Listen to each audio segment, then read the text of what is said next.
традиционная сегодня. Вот буквально ее результат и как это произошло, Татьяна Викторовна, несколько слов. Мы были в театре «Новая опера» и слушали оперу. Я большая любительница, и меня долгие годы, практически всю жизнь, ну, как я хожу по театру, мучает проблема. Сухой воздух, у меня чувствительная слизистая, начинается мучительный кашель. Предугадать невозможно, вылечить невозможно, прекратить тоже невозможно. Я за свою жизнь высосала леденцов тонны.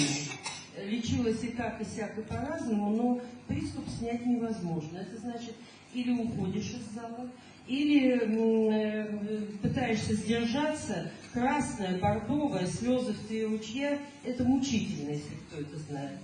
Вот. И вот первый акт сижу, все нормально. Во втором акте, ближе к концу, внезапно начинается кашель. При том, что первый акт у меня леденец от кашля во рту, и второй акт он тоже во рту, ну, приступ начался. Я пытаюсь держаться, слезы, я бордовая, просто умираю.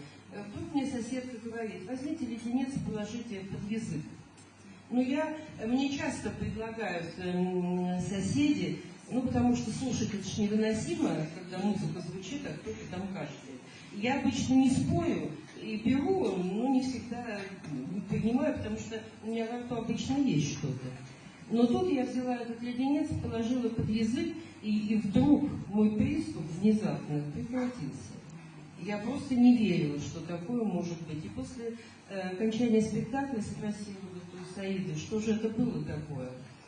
Ну, она мне рассказала, что вот есть такие леденцы.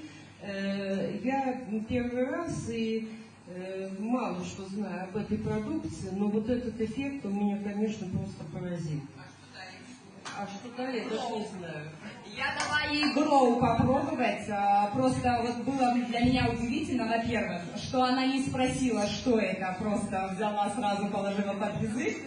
Да, оказывается, что очень много леденцов пробовала и получилось, что не получала тот самый результат. И вы знаете, я сидела рядом, первые 10 минут я наблюдала, ни разу не кашлянула.